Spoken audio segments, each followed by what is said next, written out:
Hey. How's it going? Hey, Mitch. 6 years. My man. All right. Ladies, gentlemen, and all in between, welcome to the grand. My pleasure and privilege on behalf of Aurora Grada Daystar Lodge number 647 to be introducing a wonderful author, historian, an individual who is one of the foremost literate experts on the occult, mysticism, and the unexplained. Mitch Horowitz. Thank you. Thanks, my man. Thank you. Thank you. Thank you all very much. Sorry to cut you off. No problem. Please, though, just give Mitch an opportunity to exit the room. Thank you. Thank you. Thank you. Thank you all so much for being here. It means everything to me that we can all get together in 3 dimensions after years of doing these talks over Zoom. It's so wonderful to see that we can have an exchange as a community. And I say that knowing that everybody in this room has myriad obligations in life and demands on them. You have kids, you have elders, you have significant others, you have spouses. And I'm just very grateful that you would spend time to come out and gather together tonight in this beautiful and magnificent setting. It's always very meaningful to me to speak in Freemasonic spaces. I've spoken in many different lodge rooms, and a lot of people don't know this, but I'm sure there are certain people seated in this room who are aware of this. These lodge rooms, in addition to the various and extraordinary esoteric imagery that populates the room, including the mysterious Masonic letter G, Gnosticism, God, geometry, all 3 and more. These rooms are laid out and designed, strangely as it may sound, as the sanctuary of an Orthodox synagogue. When I was a kid, I was bar mitzvahed at an Orthodox synagogue. I was dressed a little differently, but the manner in which an Orthodox synagogue is laid out is that the Torah scrolls will be up on an altar, very much like this one, with a light eternally burning above them.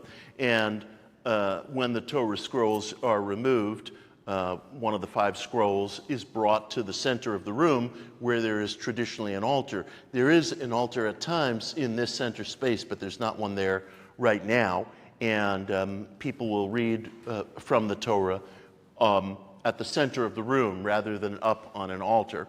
And traditionally, men and women are seated in different sections. So very frequently you may find the men all seated on one side, the women all seated on another side. But beyond certain details, that's very much what it looks like.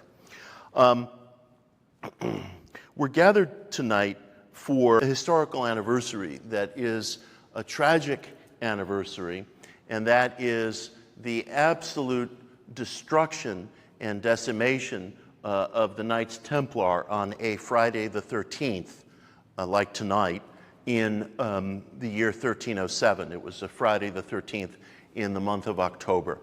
The Crusades several years earlier had wound down. There had been so many losses on both sides, Christian and Muslim, that the fighting after generations and generations just ground to a close. And the Knights Templar, which was a fighting force in the Crusades, may have been the one organization that emerged more powerful than it had been before.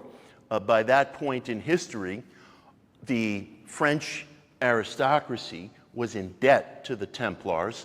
They were not only a martial and a fighting order, but also a banking and financial order. The papacy, which was undergoing its own civil strife in Italy and which was in the process of relocating to Avignon, France, was also in debt to the Templars, and the Templars as a fighting force was quite robust and combat ready. So naturally, people in power who were in debt, who were trying to rebuild their own forces after generations of largely fruitless warfare, were fearful of the Templars. And the leader of the Templars, Jacques de Molay, was summoned by Pope Clement to the Pope's palace in Avignon.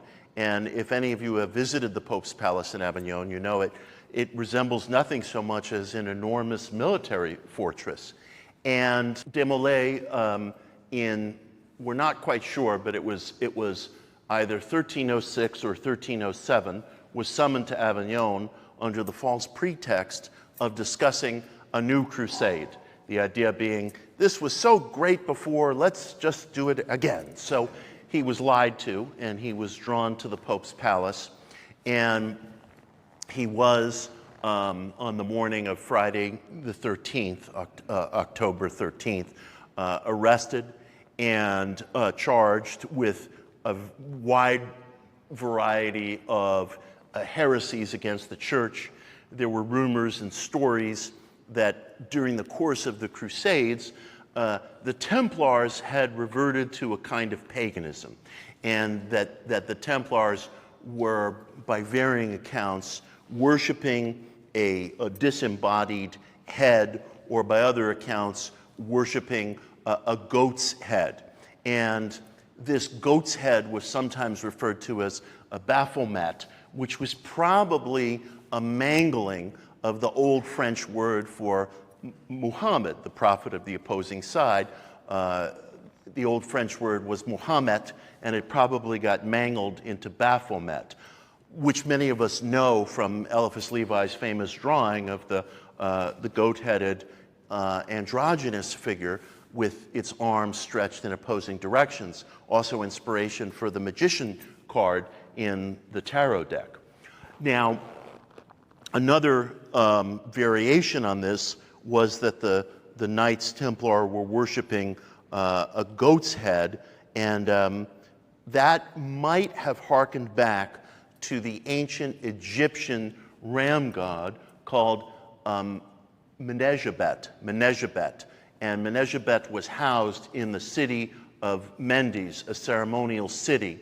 And the ancient Egyptians, not infrequently in sort of maudlin horror movies, you'll see people celebrating black masses and killing goats. The ancient Egyptians did not kill goats. They loved and venerated goats. The idea of an ancient Egyptian worshiper at the city of Mendes killing a goat would have been considered the ultimate outrage. And there were other stories, such as the knights engaging in homosexuality and so forth. And really, we don't know whether there's any truth to any of this, because all of this information was garnered under forced interrogations. The Knights Templar throughout France were arrested. By 1310, 54 Knights Templar had been burned at the stake, a horrific sentence. And the church kept Jacques de Molay alive because he served a propaganda purpose. They kept trying to get out of him forced interrogations about the terrible things that the Knights Templar had been doing in order that the church and the aristocracy could justify its mass slaughter.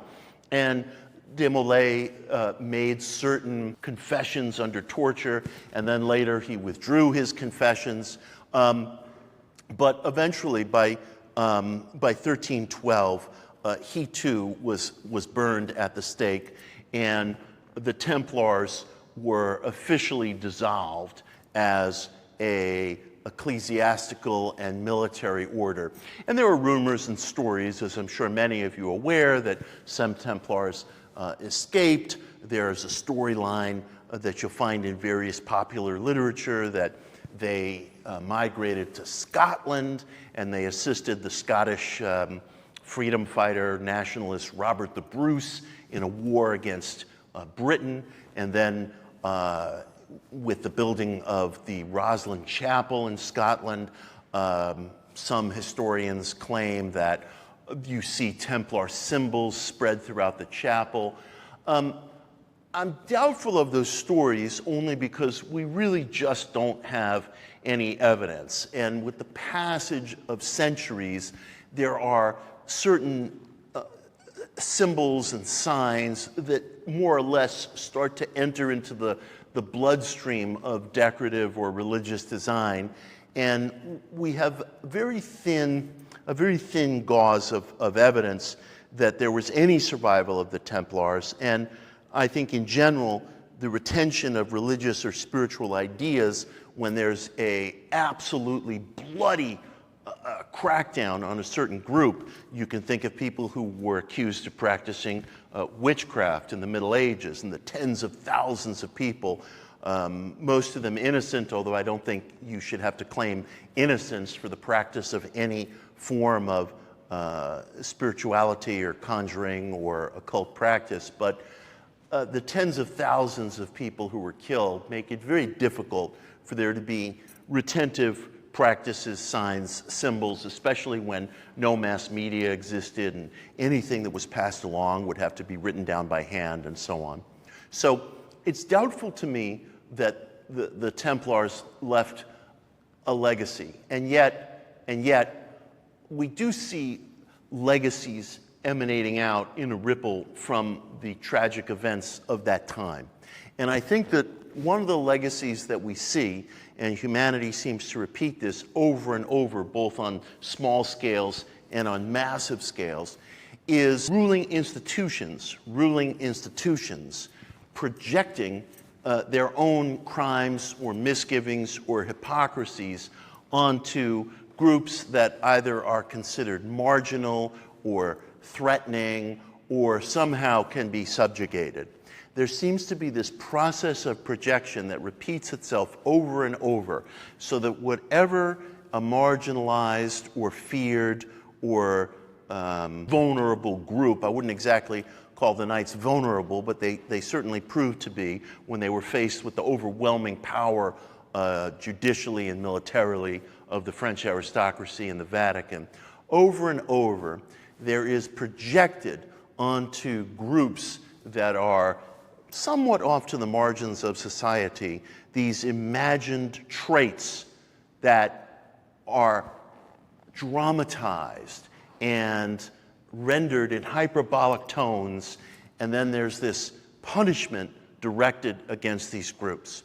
And of course, this has been part of the story of Freemasonry as well.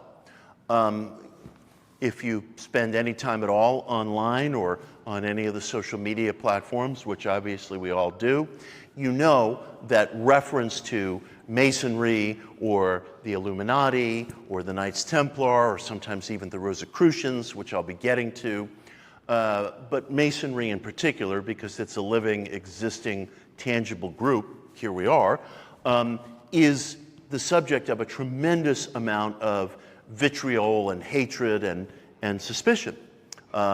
Almost all of it within the circuit think of conspiracy thought that requires almost no evidence other than supposition. Supposition is sufficient enough. Connections are sufficient enough in the mind of whomever is throwing stones.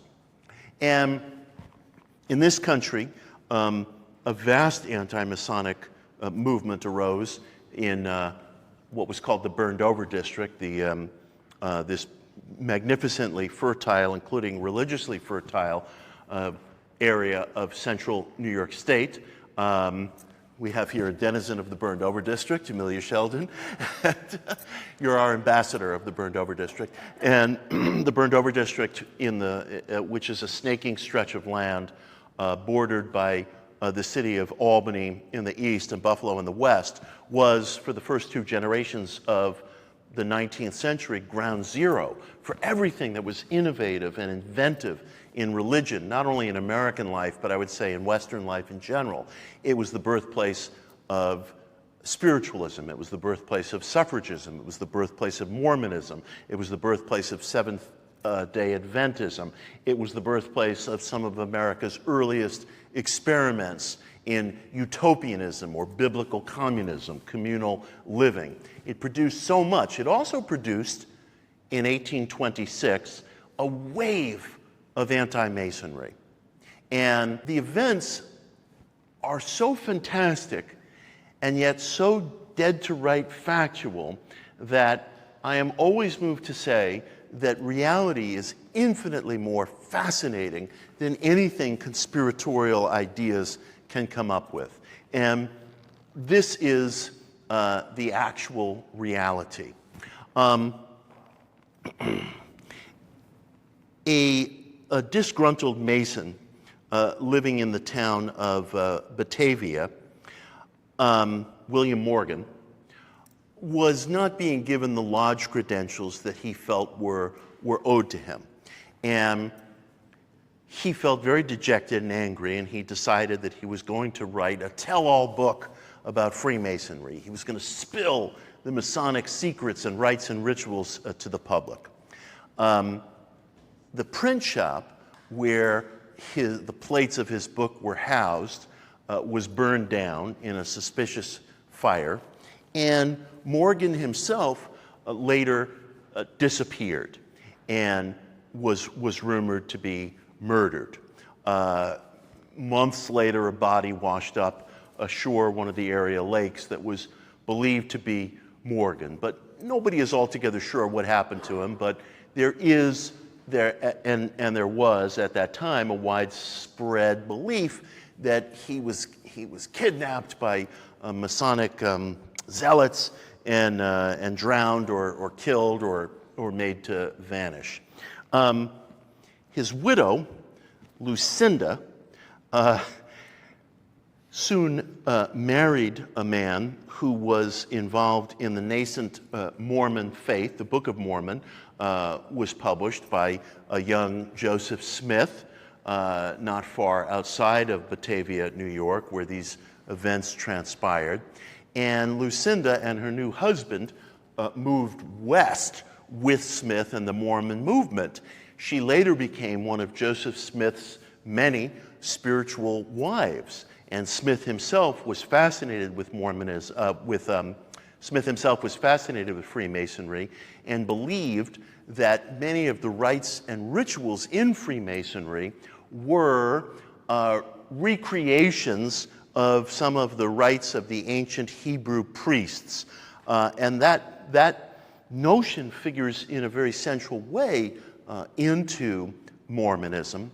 And the two movements, although they're very different in nature, they grew together in terms of ritual, practice, liturgy, passion plays, things of that nature. Now, the public at the time, this was the age of Andrew Jackson. Andrew Jackson was elected president, and you'll love this. The whole idea was Andrew Jackson was supposed to clean up corruption in high places, and people were concerned that there was an excess of Masonic influence in police departments and the courts and the justice system. So we're going to elect Jackson, and he's going to go in there and clean this up. Well, Andrew Jackson was a Freemason, but this is our American habit, you know. We find the very person who we're angry at, and then we elect him to clean up this whole mess. We're going to fix this. So there grew from the burned over district an animosity towards Freemasonry that eventually mushroomed into anti-Freemasonic political parties, anti-Freemasonic newspapers, anti-Masonic lecture societies, and it spread all over the country. Now, within about 20 years, things settled down, things died down. And look, you know, people were right. They were right to be concerned over corruption in the courts, corruption in police forces, corruption and favorable dealings being done within the justice system. All those things were healthy things to be concerned about. But again and again and again, as with the Templars, there is this projection of a problem onto this identifiable group, which, like any group, is going to have within it the various human foibles that we all carry with us like a turtle carries its shell wherever we go. But there is this tendency to over-dramatize, inflate, and exploit people's fears, channeling and directing them toward a certain group. Masonry, after that episode, never fully reassumed the very central role that it had in American life. It was still, and remains so, an influential organization and an important organization. But the salad days of Masonry as a place where some of the cream of learned society would pass through, Washington's generals, signers of the Declaration of Independence, signers of, framers of the Constitution. You know, those days had passed, and yet I feel in my heart, and this is really the point of tonight's exchange, I feel in my heart that there's a renewed destiny hanging over Freemasonry. And I say that with absolute plainness of intent. I would never exaggerate or resort to some dramatic language if I didn't feel that it was veritably true. I do believe that we're witnessing something happening within Masonry that's not based around numbers, but that's based around ideals that's very important to us at this moment in history. And I want to back up a bit before returning to that point. It seems to me that there have been junctures in history where Masonry, an organization whose origins we can only speculate about. Masonry is one of the few organizations in modern life that has produced its own outstanding coterie of historical scholars, some of whose names I'm going to mention. And yet, its origins remain a source of hypothesizing, theorizing. We don't really have an absolute dead-to-rights, consensus-based point of view on where Masonry came from. But one of the extraordinary things about Masonry as an organization is people within the organization are perfectly capable of holding their own perspective and point of view as to its origin, and there are no faction splits over it. Nobody takes their ball and goes home. Well, there's always one or two people who take their ball and go home. But it's not a point, it's not a breaking point. It's not a point of fissure. It's not a problem within the organization, and never has been, that there are differences as to its origins. Some people might say that the organization goes back to the builders of Solomon's Temple. Some might say, I think with very good reason, that it goes back to the early cathedral building of the early Middle Ages. The Notre Dame Cathedral began to get built around 1136. And let me tell you, the building of cathedrals in France and then later in other parts of Europe did an enormous amount to lift the European economy over what we used to call the Dark Ages, this period of plague and dissolution of order and people living these very hard scrabble subsistence existences on feudal estates, and there being different local chieftains who are in charge of everything. That's what happens when there is no economy. Everybody is just living on the scraps of whatever they can produce. But with the advent of cathedral building in Europe, what could be called and should be called operative masonry, suddenly an economy starts developing. Suddenly, people are trafficking in precious stones and craftsmanship and the building trades, and there's an apprentice system, and people are getting educated. So there's this moment where Europe has existed for years and years with pestilence, warfare, disease, banditry, plague, a great deal of misery, a very short life expectancy. And with the advent of an ecclesiastical, spiritual, meaning-based form of architecture, we're not just building barns here, but we're building structures that are supposed to send the individual to a transcendent place. And anybody can visit these things. Anybody who's grazing sheep can walk 10 miles and enter the cathedral on a given day. The development of these meaning-based structures, which are reproduced, albeit in a smaller scale, in some of the very things that we see around us,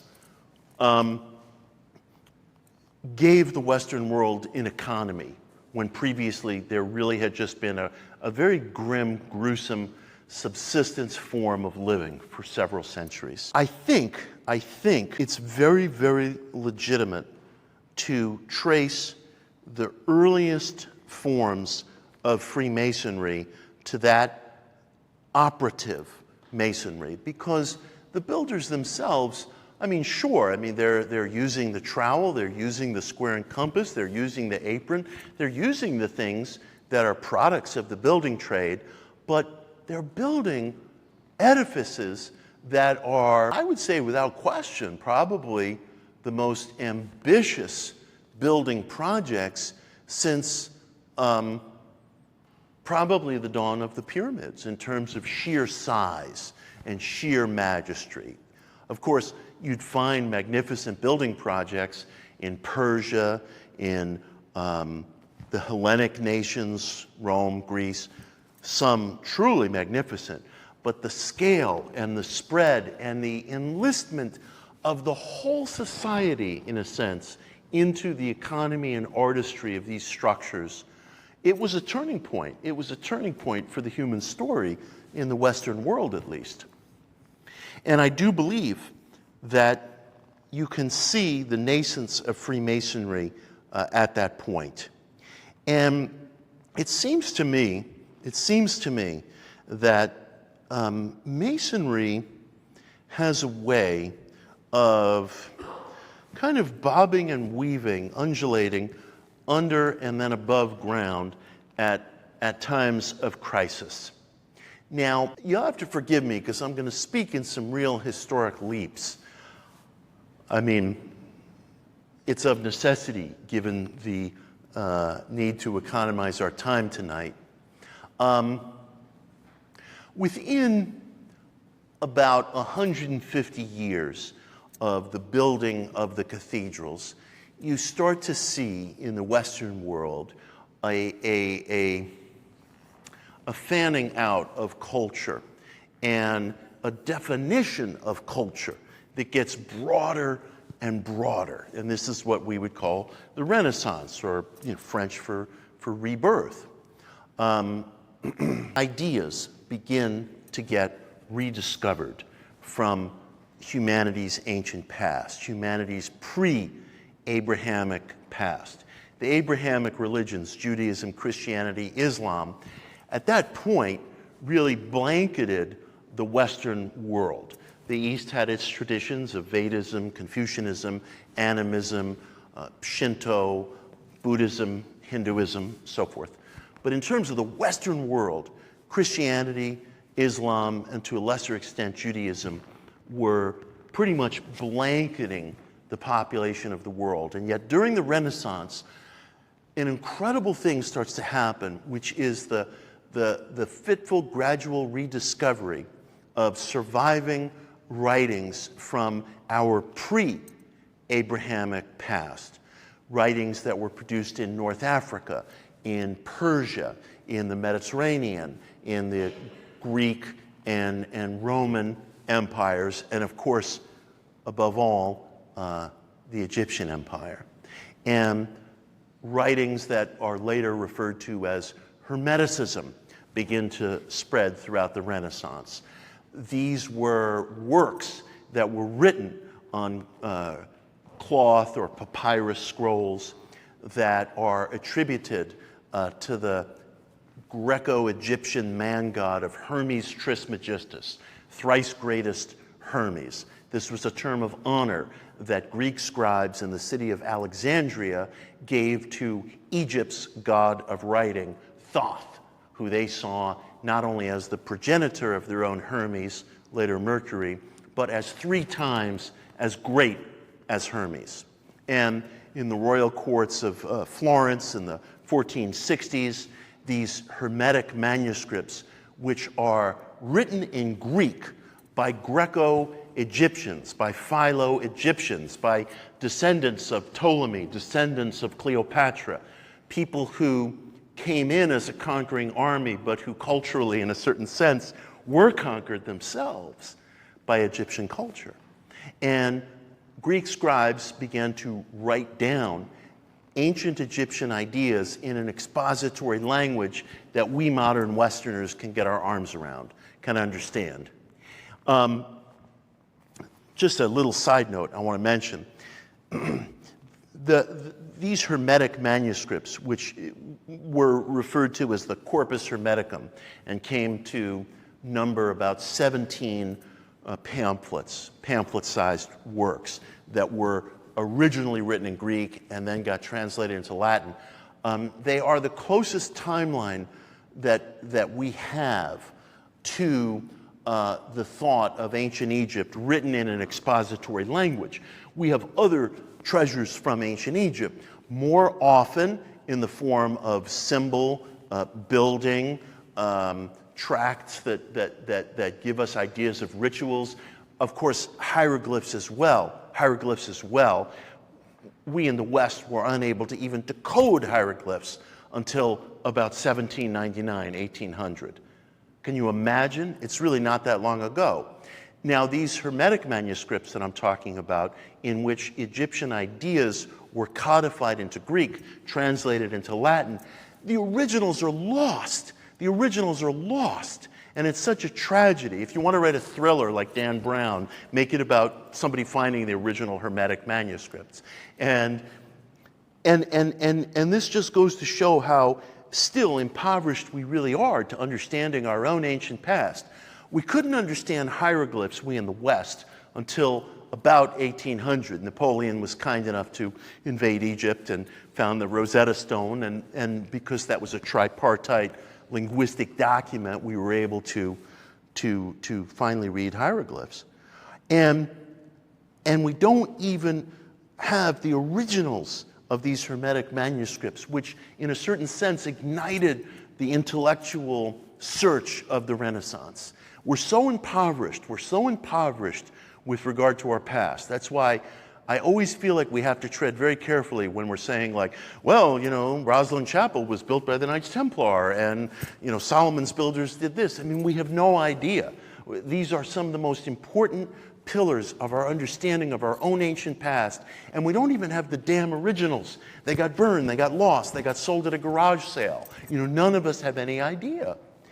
But with the Renaissance in motion, there was finally a recovery of amnesia in the Western world. There was finally a recovery of amnesia that human history didn't, the human search for meaning didn't just begin with the Old Testament and then progress to the New Testament and then the Quran and, you know, that's all she wrote. No, that there was this vast stretch of millennia in which humanity was invested in polytheism, was invested in a spiritual search that saw the individual as intimately connected to the cosmos. One of the retentions that we have of this way of thought is astrology, is Western astrology.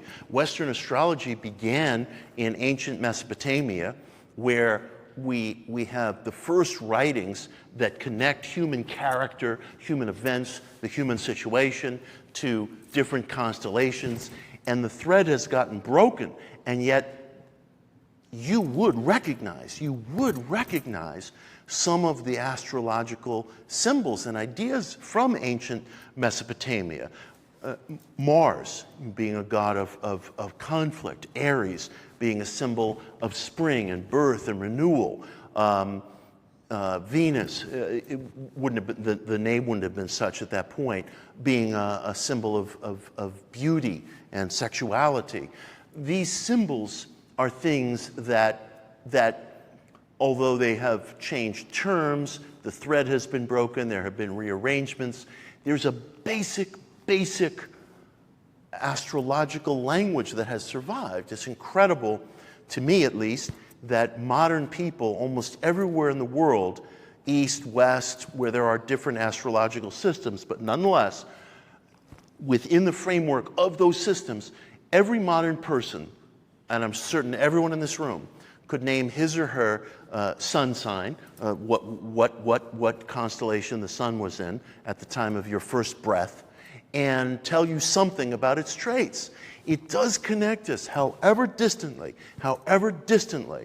to some of our most ancient ancestors, and it's extraordinary. And so, within the Renaissance, even though this flowering of ideas played out only among people who had a command over language, had access to books and scrolls, probably were part of the church structure, probably were part of the royal structure. Regardless, it did give birth to this idea, which could never again be suppressed, that humanity has this vast tradition of search that is immeasurably older than our standard Abrahamic monotheism, that we belong to something else. We belong to something else. There was, as there always invariably is, a backlash against this religious experimentation as the Renaissance wore on. And backlashes not infrequently occur through influential people dying or getting deposed. In 1603, Queen Elizabeth of England died. That was very bad for those of us who care about the spiritual search. Queen Elizabeth was not a radical figure, but she was a relatively liberal figure, and there was a kind of cult around Queen Elizabeth, and I use the word cult in its gentlest iteration. There was a cult of intellectuals and artists and magicians around Queen Elizabeth, and they used to call her Diva Elisabetta, Diva Elisabetta. A diva is not supposed to be somebody who behaves badly at nightclubs and, throws champagne around. A diva, it means divine, divine Elisabetta, divine Elizabeth. She was a patron of artists, spiritual seekers, magicians, occultists, including the legendary John Dee, who died about 6 years after Elizabeth's passing. When Elizabeth died, England was taken over by King James I, for whom the King James Bible is named. And he was not very good-humored towards the occult experimentation of the Renaissance. He wanted nothing to do with it. He wanted a retrenchment. He wanted England out of the business of religious freedom and religious experimentation. The similar things were playing out across the European continent. There was a royal family, the Habsburg Empire, I'm sure many of you have heard of them, that was religiously conservative. The Habsburgs were very closely aligned to the Vatican, not exclusively, but closely. And the Habsburgs gave birth to a rebel son, Rudolph II. And Rudolph decided to move the seat of the Habsburg Empire in the early 1600s, coinciding with Elizabeth's death, from Vienna to the city of Prague. And he specifically relocated the seat of the Habsburg Empire to Prague because he was a student of the occult sciences. He was interested in alchemy, astrology, number symbolism, spell work, all kinds of different occult and esoteric and ancient philosophies. And he created a kind of ingathering in Prague and Bohemia of artists and occultists and esotericists. And he issued a document in 1609 called the Letter of Majesty. And in the Letter of Majesty, he more or less extended religious freedom to various residents of the Prague, Bohemia territory.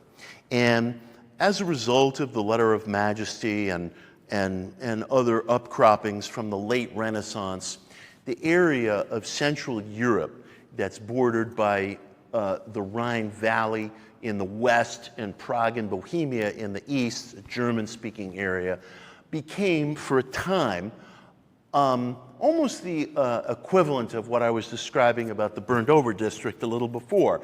They didn't have Doug's fish fry, but it was an area of tremendous religious experimentation.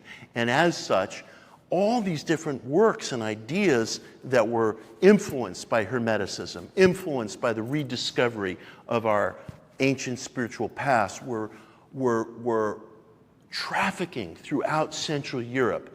And Rudolf II was very promoting of this. But he died in 1612, and he was replaced by his brother Matthias. Now, Matthias was a much more conservative figure, but Matthias was also known as a very conciliatory, somewhat laid-back guy. And for about 5 years, Matthias didn't do really much of anything. He was a conservative Catholic, but he seemed to have more or less a live and let live attitude. And the Habsburg family was getting very pissed off over all this. And so after Matthias's death, or a couple of years before his death, he had grown frail. In 1617, they brought in a new monarch, Ferdinand II, and he was going to crack down on things.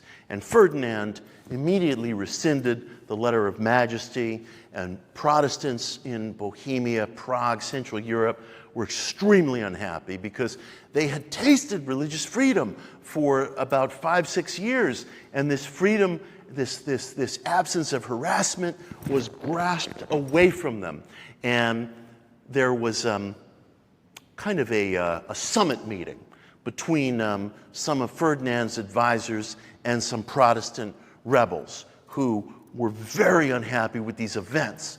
And the meeting got heated, and the Protestant rebels took 3 of Ferdinand's advisors, and they threw them out of a second-story window from this house where they were meeting. This is known as the Defenestration of Prague. The men lived. It wasn't really that, I mean, you know, maybe today throwing somebody out a window would be a big deal, but it was a more brutal era, and throwing somebody out a window was perhaps not the worst thing that could ever happen to you. I mean, they weren't imprisoned in a dungeon or something, or executed. But it did spark outbreaks of violence. And the Protestant rebels were so upset with Ferdinand II that they made an appeal to a more liberal wing of the Habsburgs, Frederick and Elizabeth Stuart. Elizabeth Stuart was a daughter of King James I, and Frederick was a well-educated, artistically inclined, experimentally minded, liberal member of the Habsburgs. The rebels, the Protestant rebels, implored Frederick and Elizabeth to come in to Prague to get rid of Ferdinand and to take control themselves. Long story short, that's what they did. There were political maneuverings. The Habsburgs were sort of like an exclusive club, where if you could gather enough votes, you could get rid of your political adversaries. And that's what they did, and they deposed Frederick. And so by this point, the Habsburgs had had enough, and they decided they were going to make war on members of their own family, Frederick and Elizabeth in this case. And the Protestants felt very secure because they thought, well, Elizabeth is the daughter of King James, and he will certainly send military assistance to her side. He's not going to let his daughter get routed and run off the throne. Well, James was going to do just exactly that. He didn't care. He was disdainful of religious freedom. He was disgusted with the progress of occultism, esoterica, religious experimentation during the Renaissance. He had no intention of saving his daughter. And within about 1 year Habsburg armies amassed outside of Prague. This was in 1620. It's called the Battle of White Mountain, and they wiped out Elizabeth and Frederick's forces and sent them fleeing. There was so much warfare going on at that time. Skirmishes had been breaking out across Central Europe, pitting basically Catholic Habsburg armies against rebel Protestant armies. And this turned into what was later called the 30 Years' War, and it lasted from 1618 until 1648. And it was devastating. It absolutely decimated that German-speaking area of Central Europe. And the devastation lasted for generations after, because demobilized soldiers became bandits and brigands and pirates. Towns and villages and cities had been destroyed. Livestock and agriculture had been destroyed. It just completely wiped out this experimental, relatively liberal German-speaking part of Central Europe. And this is where the Masonic narrative starts to reemerge.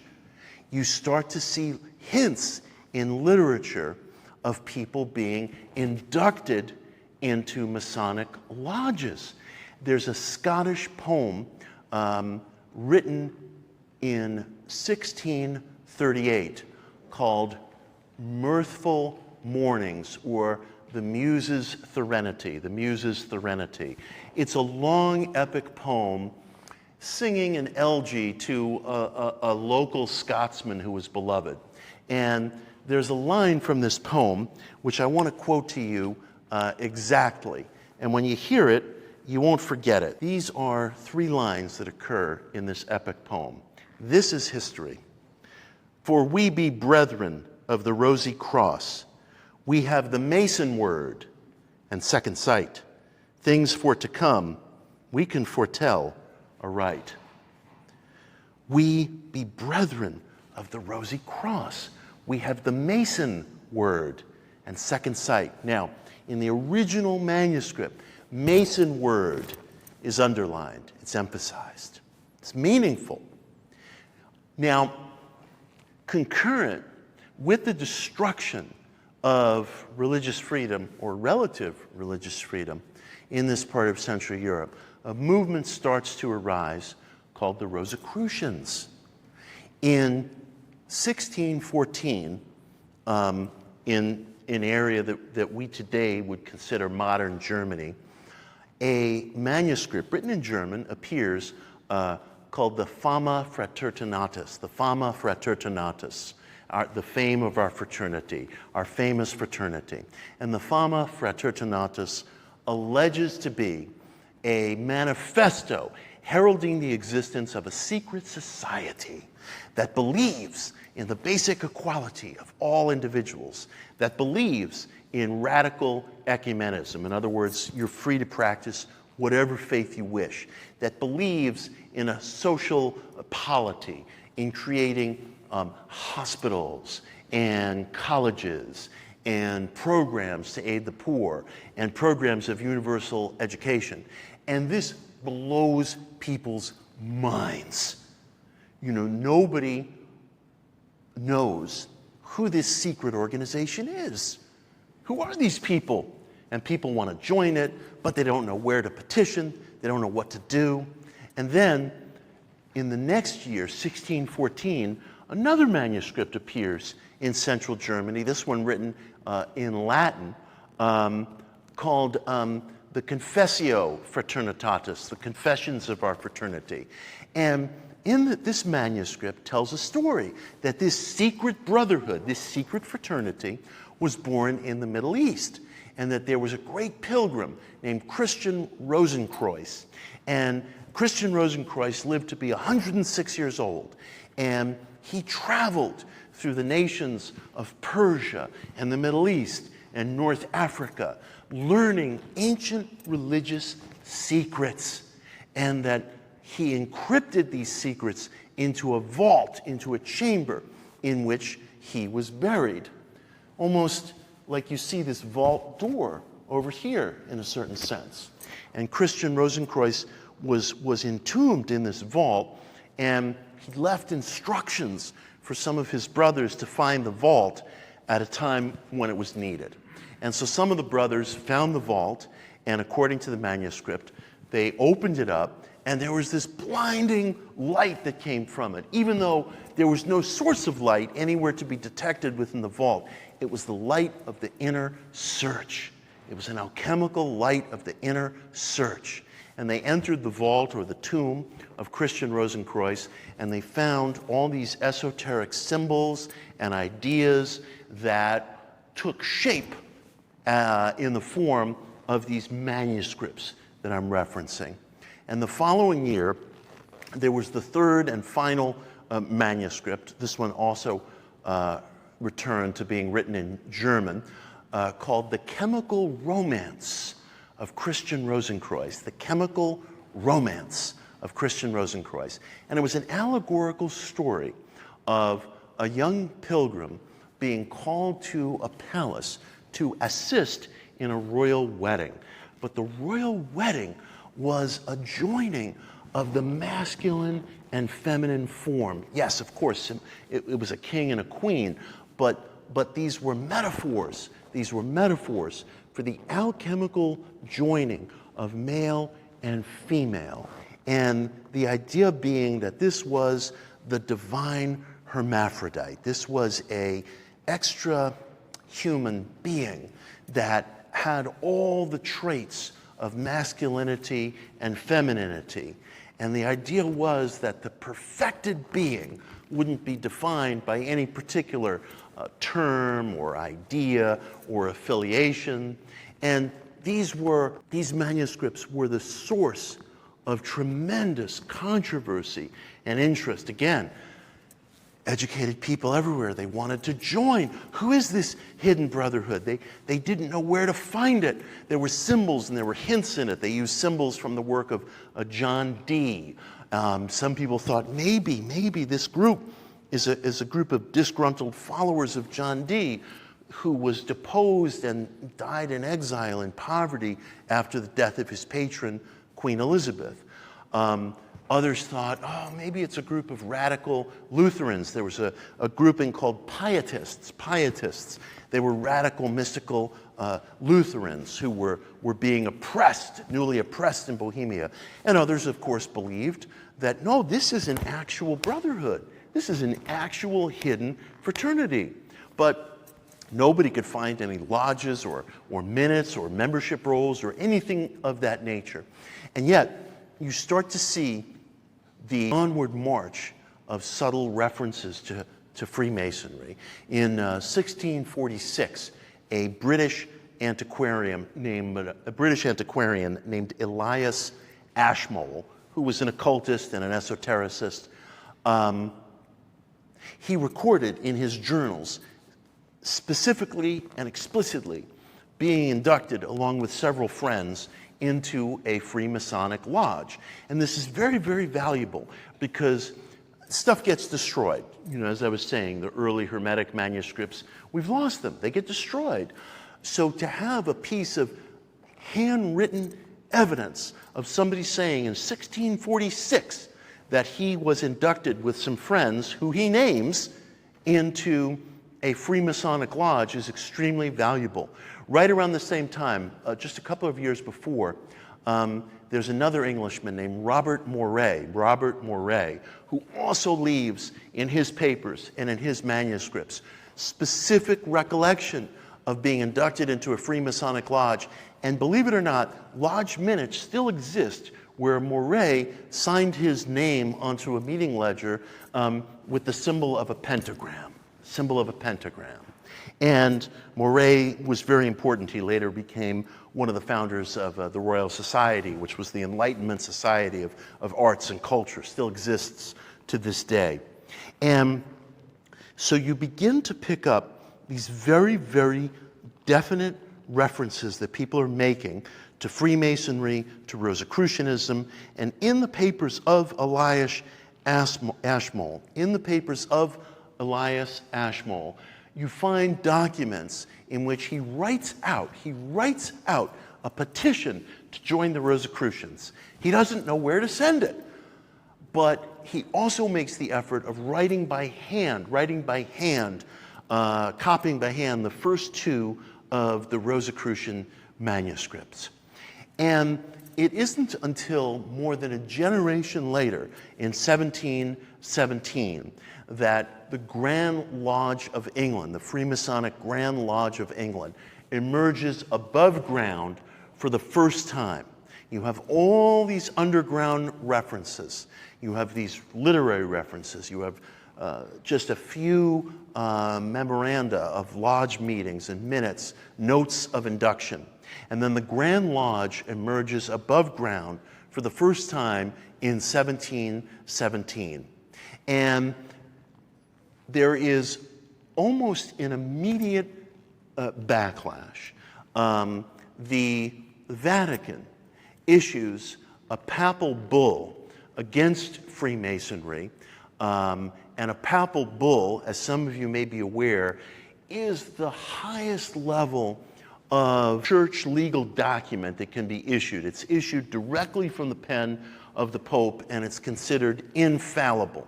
In that sense, it's elevated to the same level as Scripture.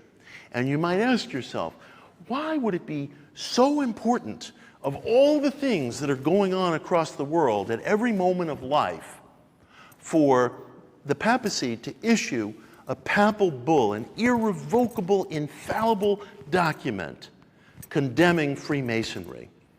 In the next century, another such document was issued. This one was an encyclical saying that no Catholics could be members of Freemasonry. Now, there are many Catholics who are members of Freemasonry, and I know this for a fact because I've had in-laws who are Catholics and are members of Freemasonry. So it didn't seem to have a great deal of teeth. But Cardinal Ratzinger, in 1983, before he became Pope Benedict, he issued a legal document of his own, reasserting the primacy of these legal rulings. And even our own Pope Francis, who is generally pretty temperate, in an interview in 2013, told a group of reporters on his airplane, and you can look up the reference, he said, "My biggest problem is Masonic lobbies." I'm thinking, well, maybe your biggest problem is world hunger, but his biggest problem is Masonic lobbies. And so this strain of anti-Masonry has persisted throughout the church, but I would say not so much among the rank and file, not so much among the laity, as among the church hierarchy. And I think there are many different reasons for this, but one of the reasons that has helped entrench this hostility to Freemasonry is the existence of a renegade Masonic group, not a free and accepted group, but a renegade Masonic group, which you've all heard of, called the Illuminati, the all-purpose bad guy for everything. And anytime I go on late night radio and say anything nice about the Illuminati, I get all this hate mail. You know, I talk about all kinds of controversial subjects, from Satanism to ESP, and everybody's like, fine, I mentioned the Illuminati, everybody's pissed off. And I made the mistake one time of speaking to a certain on a certain streaming television channel, and the host said to me, "What do you think about the Illuminati?" And I said, "I love the Illuminati," and I got hate mail like you would not believe. I still haven't recovered from it. But let me tell you briefly the story of the Illuminati and why they're significant to our gathering tonight.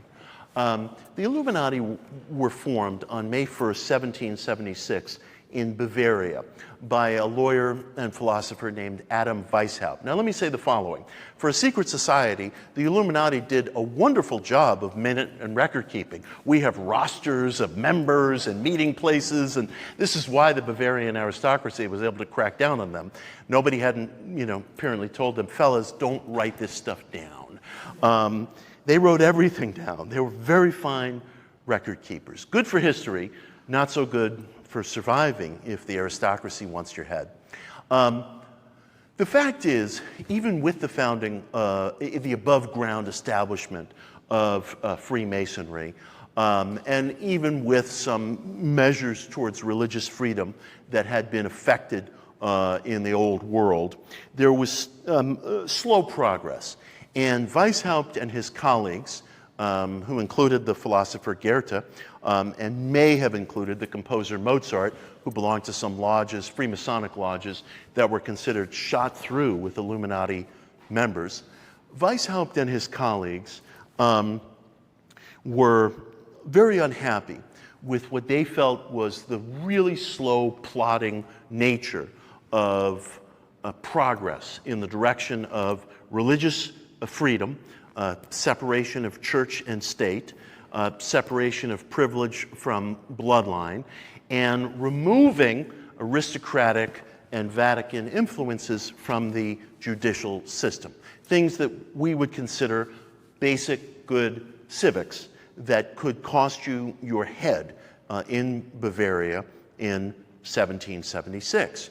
And so Weishaupt and his colleagues came up with a plan to form a more radical, renegade variant of Freemasonry. And the idea was they were going to infiltrate Freemasonic lodges, and while participating fully in rank and file Masonic activities, we're also going to be working sort of Leninist style to reorient these lodges in a more political direction.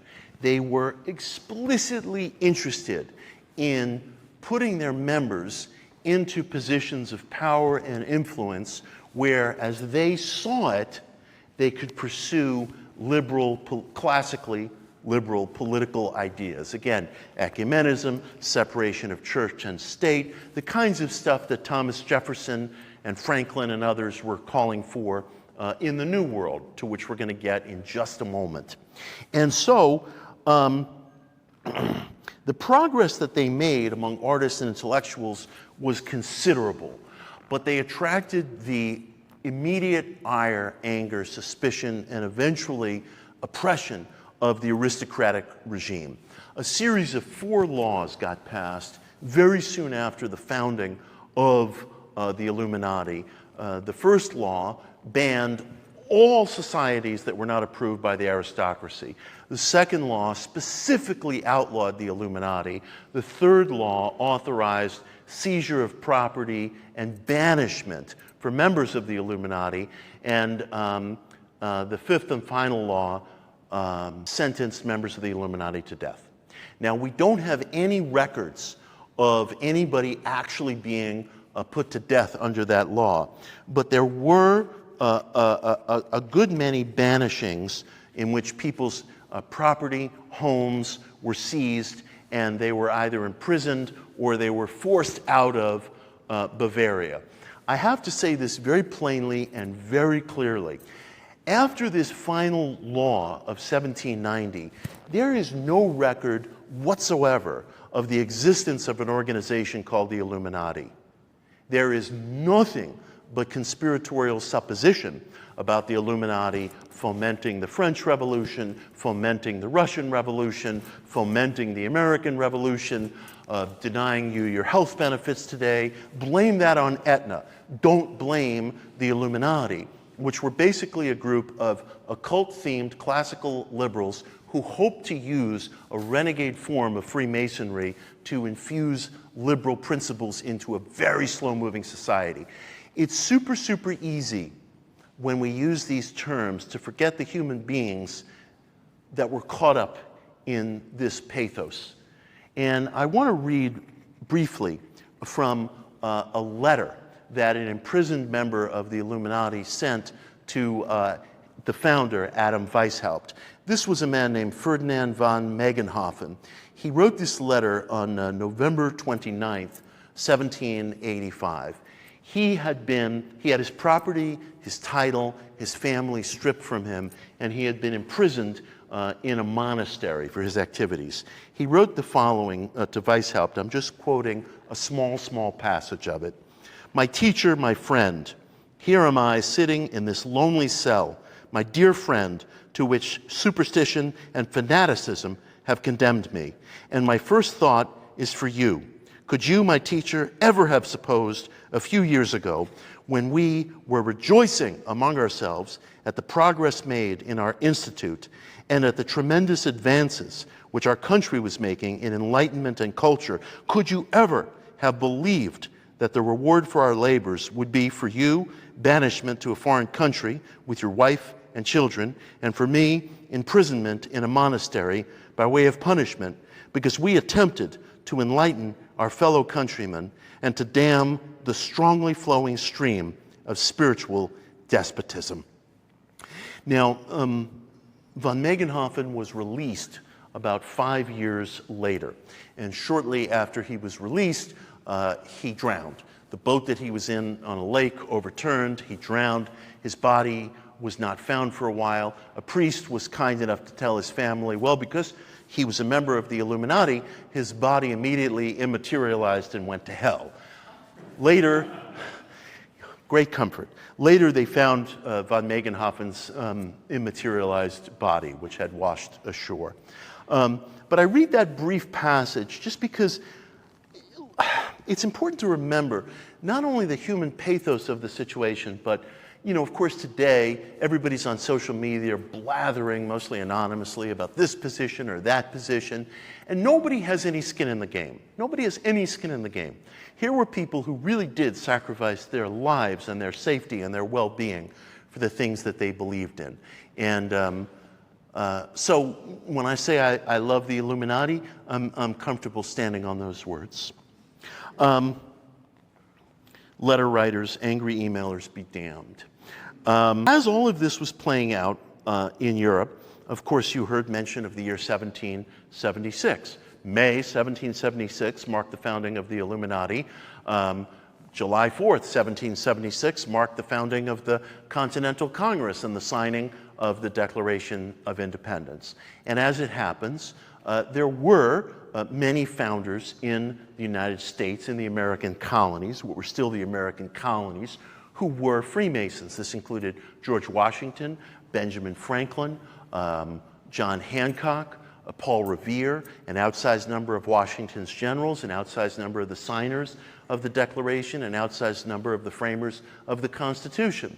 And there were other extraordinary groupings of Freemasons, one of which I want to mention tonight, and that is Prince Hall Masonry, the Black American Masonic tradition. Prince Hall was a freedman of color, a leather worker who lived in the city of Boston. And he and about 30 black colleagues got together and they wanted to form their own Freemasonic lodge. At that time, Freemasonry, like most institutions, was segregated. Organizations, however liberal or radical they profess to be, almost always reflect the local or the national prejudices of their place of origin. And I can't say that Freemasonry, at least as far as the United States was concerned, was at that time any different. However, they were given, and the story gets very convoluted and complicated, but there was a British Army officer, of all people, who gave them a Freemasonic charter. And Prince Hall Masonry was founded in the year 1777. Now, the year to me is very significant because for a long, long time, Prince Hall Masonry was said to be founded in 1775. And this is one of the interesting wrinkles of writing history. Why, for years and years and years, actually until 2016, did we believe that Prince Hall Masonry was founded in 1775? Well, somebody at the Massachusetts Historical Society made a mistake. And in 1795, they wrote down the wrong year. They wrote down the wrong year. Now, of course, historians look at this. Well, this is an august source, right? 1795, Massachusetts Historical Society. They must have remembered correctly, right? Well, wrong. There are two Masonic historians. They might have friends in this room, Oscar Allende and John Hairston Bay.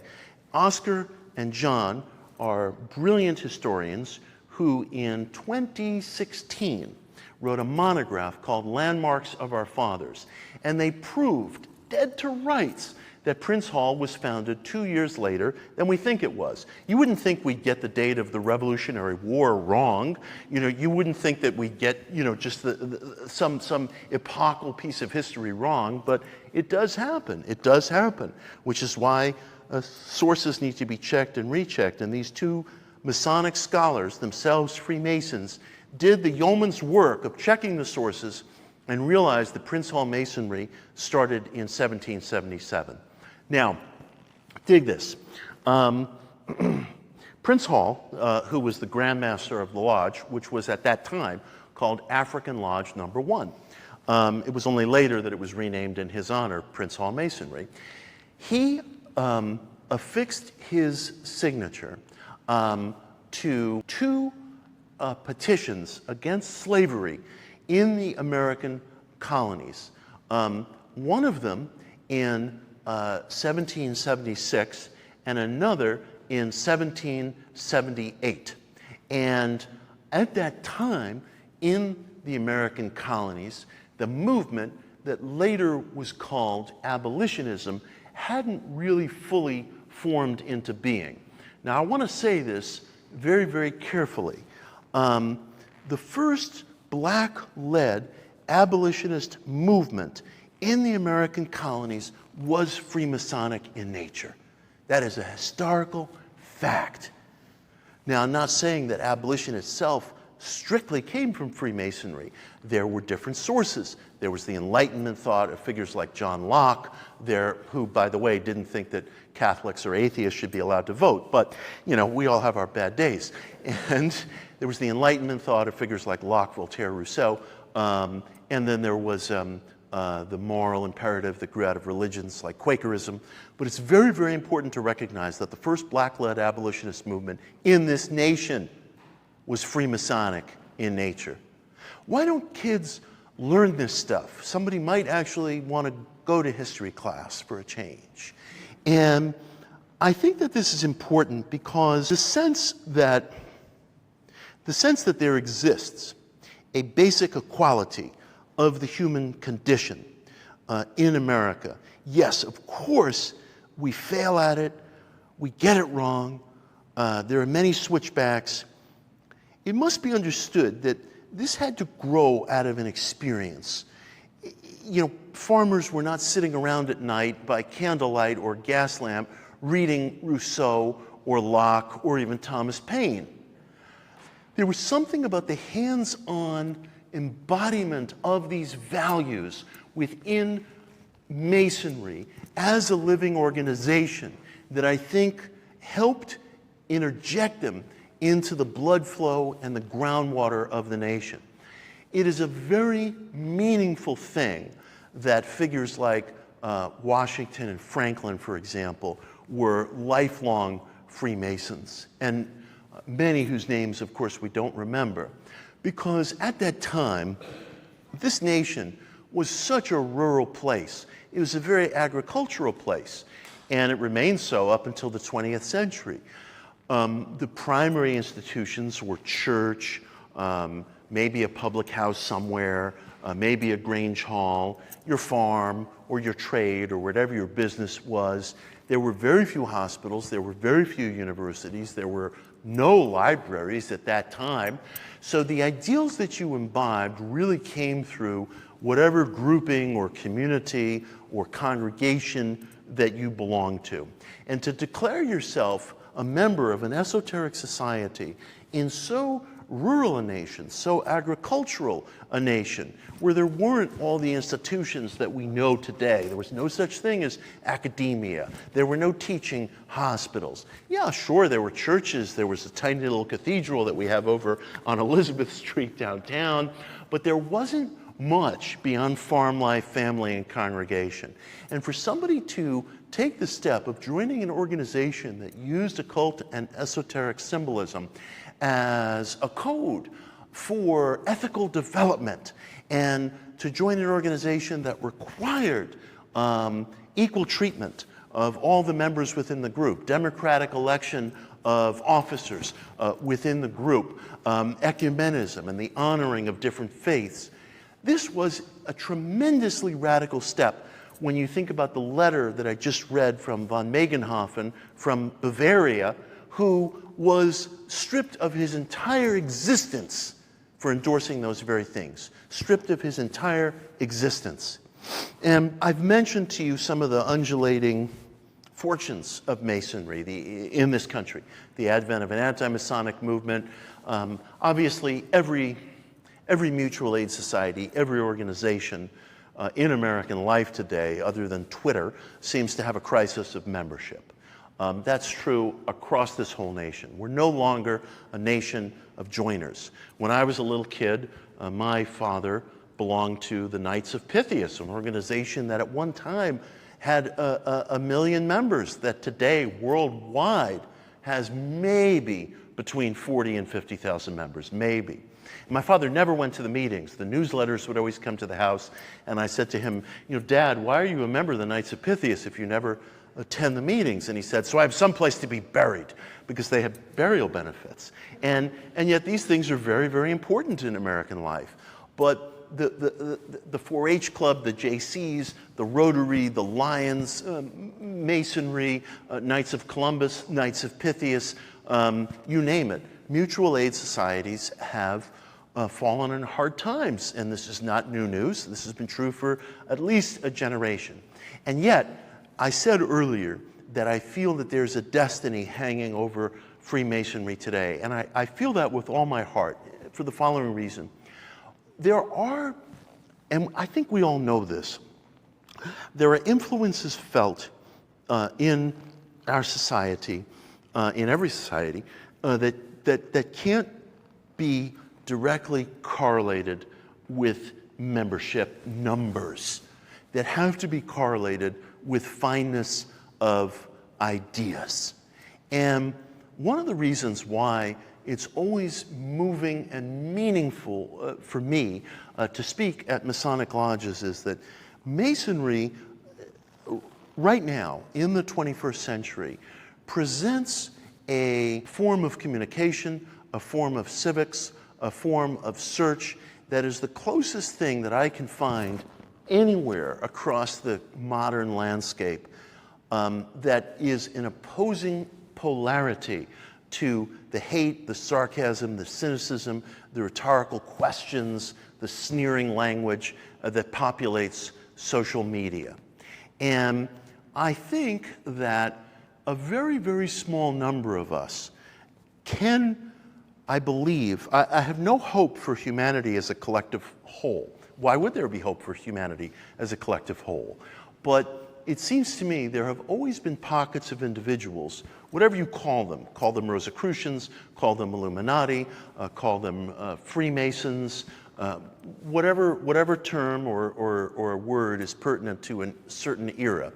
But there's a certain number of people who believe in enshrining and protecting the individual search for meaning without the vituperative, bellicose, hateful, shorthanded language that has fanned out from social media, so much of it anonymous, which I find the pinnacle of cowardice, so much of it anonymous. And it has infected our entire political culture. There was perhaps never a good old days in American politics. That would be nostalgia.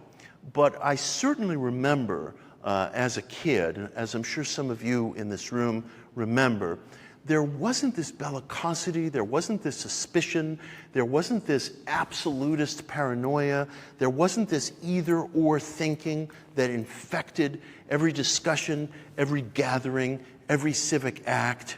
And it seems to me that Masonry and some of its earliest, most nascent forms, some of its later forms and offshoots or parallel movements like Illuminism and Rosicrucianism, it seems to me that Masonry has always reasserted its principles, its ideals of ecumenism, of freedom of search, of essential equality of all people, of a non-doctrinaire, non-dogmatic way of viewing the world, of taking seriously the ethical injunctive of reciprocity, of treating another person as an equal in terms of their civics, in terms of their humanity. Masonry has always reasserted this at times of extreme need. And I've noticed, I'm not a Mason myself. I'm a friend of Masonry. I'm a lover of Masonry. Maybe that helps me to be able to make this statement.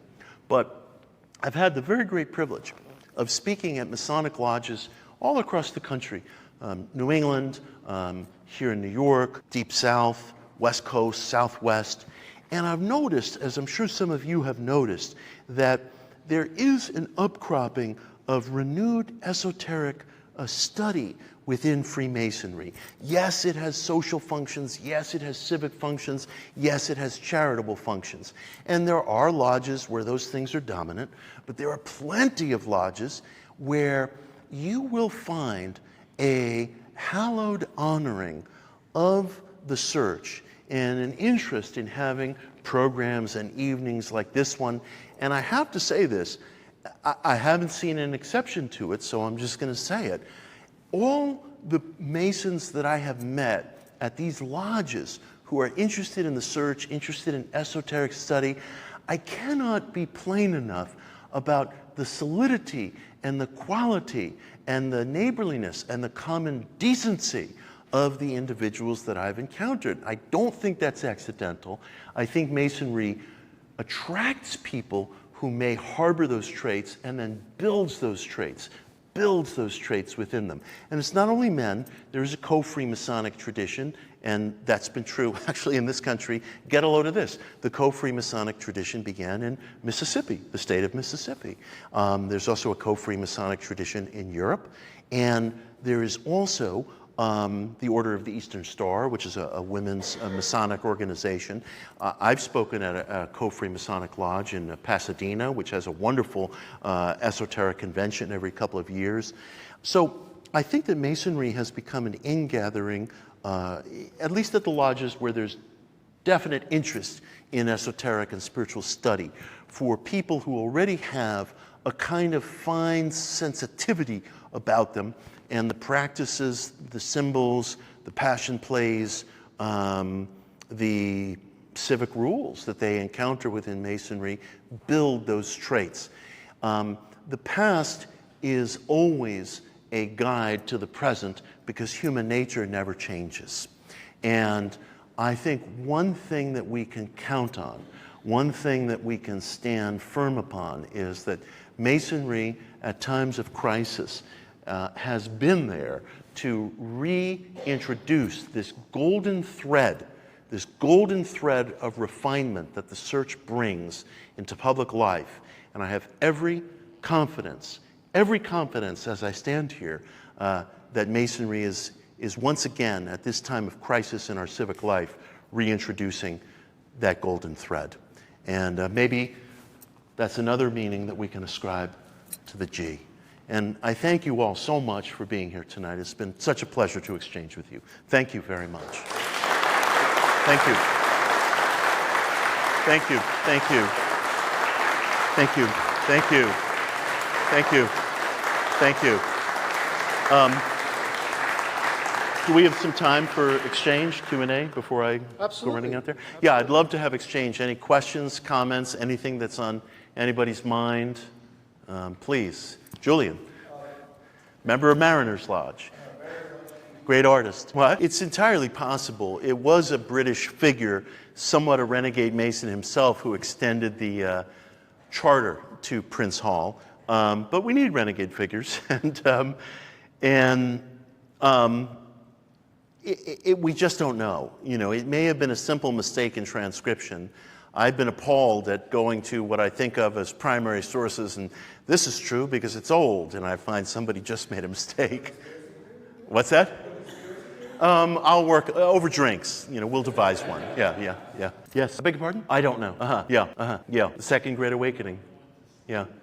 I discovered that the Great Awakening, too, you know, kept going in different waves and such. Yes. Of operative Masons. Yeah, I dig. Yes. We'll come back and do a night on that. Yeah, thank you, man. Appreciate it. Thank you. Anybody else? Yes, sir. Is your presentation Yes. alluding to having some form of super? Yeah, yes. It was attractive to them because of their Yes. ability. And that's a great point, because I think one of the crises of our culture today is this bizarre division between what we used to call white collar and blue collar, which I find disgraceful. You know, I mean, there was some guy a few years ago in the New York Times, I guess he was an academic somewhere, who said that a plumber came to his home and that for whatever reason, maybe somebody was going out to get a part and he was left alone with the guy, and he said, I realized that I had nothing to talk to him about, and I thought that was outrageous. I mean, I suppose I appreciate the disclosure, but I'd be very embarrassed by that disclosure. I think that's a real failure of education. Yeah. Yes. Yeah. Well, he wished to. Yeah. Right. Right. I appreciate that. There are groups in the 19th century, 20th century that identify as Rosicrucian. And I honor that identification to the extent that they are identifying with parallel values that you find in the Rosicrucian manuscripts. There's no traditional historical tissue that anybody has found between the manuscripts from the early 1600s and any of the later groups. Now, P.B. Randolph, the great occultist who lived here in New York City, he founded several Rosicrucian orders, and he as much as acknowledged this in some of his writings. He said, well, Rosicrucianism is an affinity of the soul. And then there's Amorc, which is a very popular Rosicrucian group, or used to be, based in San Jose, California. Now, their grandmaster gave an interview in 1989 to Gnosis magazine, a magazine that I miss, and he acknowledged to the interviewers, two friends of mine, no, you know, we don't have that connection, but we do have an ethical connection. We do have a spiritual affinity, and I think that's healthy. You know, I think sometimes we in America, we get obsessed with this idea that, you know, I'm the real thing. No, I'm the real thing. And I don't think there's any real thing. There's no historical retention. There's question as to whether there ever was a fraternity of Rosicrucians. It may have been a thought movement. I think it was a pre-Masonic movement, among other pre-Masonic movements. It may have been members of operative guilds. It may have been members of cryptic guilds who were at the nascence of above-ground Masonry, but we don't know. But I think that it's healthy to say, look, there isn't the connection there historically, but there's a connection ethically, spiritually, and in terms of ideals. Yeah, my man. Okay, so we'll do two more and then I'll run out. Sure, absolutely. The Golden Dawn being the late 19th century occult organization whose rituals and symbols and ceremonies, liturgy has proven so influential. I would say everybody at the early stages of the Golden Dawn was either involved with Freemasonry, free and accepted, mainstream, or was a renegade Mason. Many of the women were involved in co-Freemasonry or Eastern Star Freemasonry. And I think that Masonry fed the Golden Dawn, both in its mainstream variants and in its renegade variants. Wynne Westcott, one of the founders of the Golden Dawn, was a Freemason. You know, I would say everybody involved in that group was, at the very beginning, was a Mason, either of a renegade sort, and I say that in a positive way, or mainstream. My man? Yeah, I do agree with that. It's important to note that there wasn't a majority among the signers or the framers. There wasn't a majority among Washington's generals, but there was a plurality, and I think that the principles and the ideas of Masonry certainly fanned out among other people like Thomas Jefferson or Thomas Paine, who were not Freemasons, but they were obviously very well aware of the order. Here's a perfect example, in a letter written, I think, January 31st of 1800, and you can find it online. Thomas Jefferson praises Adam Weishaupt. And he said if Weishaupt had lived here, he wouldn't have needed to form a secret organization because we don't necessarily, you know, the search is not a punishable crime here in our new nation. And Jefferson also wrote, and this is one of my favorite lines from all his writing, there was a conspiracist you have to love the anti-Illuminati conspiracists. One of the first of them was a guy named Scotsman named John Robison, and he said that the French Revolution was entirely an Illuminati conspiracy, and it was it was also the product of a Freemasonic Jesuit conspiracy. And the next best-known pamphlet writer who inveighed against Illuminism was a Frenchman named Abbé Buriel, and Buriel was himself a Jesuit priest. But it made no difference that he was a contemporary to the guy who saw a Jesuit Masonic Illuminati conspiracy behind the revolution. Anyway, I digress. Jefferson, in the same letter that I'm referencing, called Burrell's writings perfectly the ravings of a bedlamite. And I'll stand on those words. But Jefferson expressly praised Adam Weishaupt, to speak to your point. And so I agree with it, yes. Yeah. Thank you. Everybody. So thanks. Thank you. I'll go out there. Thank you, man. Very much. Appreciate it. Thank you. Thank you. I'll go to my little table. Okay. I'm going to run out there. Thank you. Thank you, brother. Thank you. Thank you, man. Thank you. So I'll sit here.